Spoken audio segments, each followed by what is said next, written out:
sounds throughout the house. Old wooden floorboards creak under my feet as I make my way to the front door. Annoyed, I yank it open only to see a young man's face, red with exertion, before me. His breathing is heavy and regular. I cast a skeptical glance over at him. Well, he is still gasping desperately for air. Few uncomfortable seconds pass before he rings out the first panic words. You have to help me. My friend and I. He takes a deep breath mid-sentence. We're walking in the woods when he suddenly trips and sprains his leg. Can you come with me? Hastily, I put on my shoes and a thick jacket while several questions babble out of my mouth. Damn, did he seriously hurt himself? Have you notified the emergency service yet? Where is he now? The young man puts a hand on my shoulder and calls out to me. Calm down. It's not that bad. I just need you to carry him to my car. A wind's under his grip. We shouldn't keep him waiting too long. How far is he from here? Did you call the police or not? Only 50 minutes from here, he replies to me.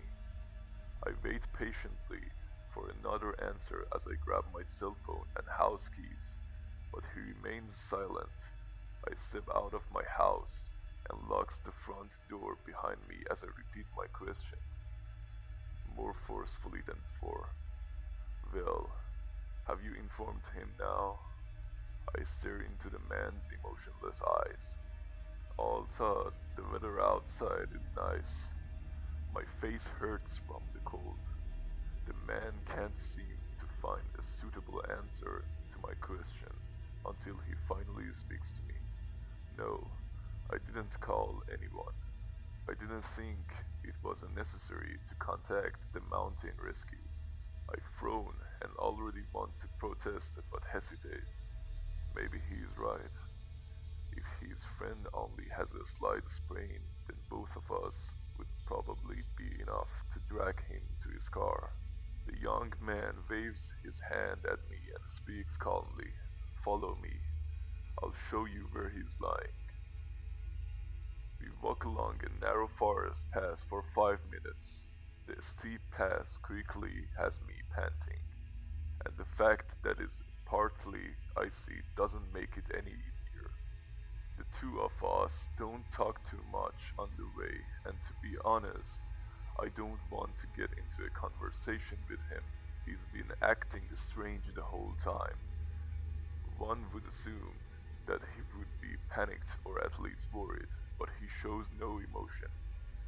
His glance is directed forward, and his breathing remains rhythmic. He doesn't even seem to feel the extreme cold.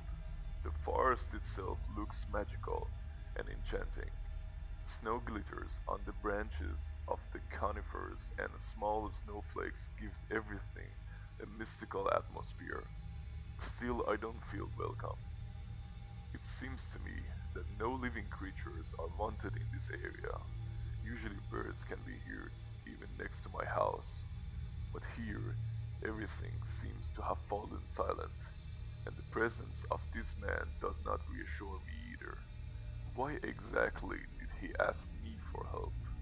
There are houses closer to this forest path, and there is no reason why he should be turned away there.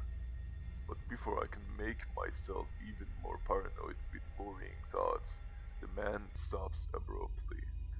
His breath forms little ice crystals as he mumbles slurred words under his breath. I gasp over to him. What are you saying? Are we there yet? My gaze wanders over the frozen area. There is no sign of his friend.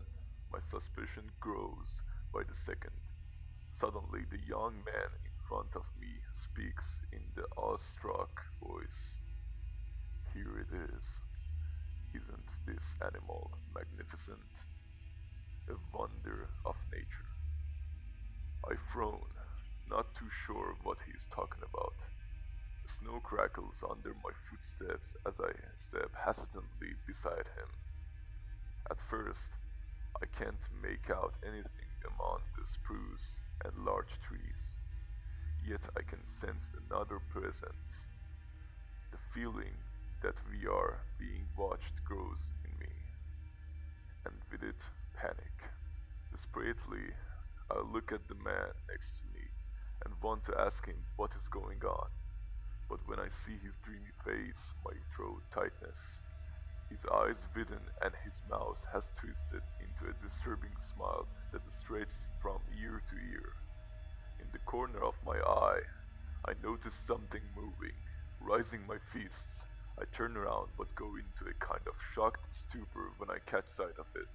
A feeling of warmth and joy overflows me when I see the black heart in front of me. I can't help but adore this wonderful creature. I have never seen such a beautiful animal in all my life. The world around me blurs, and the only thing that remains clear is this proud heart. But the heart looks hungry. I absolutely must feed him. He must not starve. He must not die. Hope spreads through me as I think of the man who brought me here. A deep determination floats my body, and I take a step closer to the man beside me. Not taking my eyes off the creature, the beast's red eyes flicker strongly as they watch every step I take. Its gaze holds me in a trance, but I am distracted as a warm liquid flows around my hands. Reluctantly, I break eye contact and stare at the limp corpse lying in my arms. I squeeze the man's eyes into his skull until they fully disappear into his eye sockets. Reluctantly, I break my eye contact and stare at the limp corpse lying in my arms. I squeeze the man's eyes into his skull until they fully disappear into his eye sockets. My hands become soaked in blood. His head is still turned toward the stag, as if he admires this creature even after death. His smile does not disappear, and his brown strands of hair stick together with almost black blood. Shock brings me out of hypnosis, and I pull my thumbs out of his sticky head with a smacking sound. Like a television changing channels, I now see the true terror behind the so beautiful veil. Several mutilated corpses litter the ground around me, coloring the snow a dark red. The cadaver of a woman leans against a tree, the intestine from her belly outstanding. Directly in front of me lies a male corpse with torn open ribcage, a wide grin over his frozen face. How could I have missed that? With a shaky breath, I turn my head again to examine the heart, but the magic that made this creature desirable is gone. Bile tries to force its way out of my mouth. Whole pieces of fur are missing from its lean body, and flesh peeks out in some places. Pieces of its skull are visible on its head, and the antlers are partially broken off. With a gruesome human smile, this monster steps closer, its red eyes fixed on me. I can hear bones breaking as it cautiously approaches. Its movements look as wrong as they could be. Its legs twist in every possible direction, and its neck seems unable to support the weight of its head.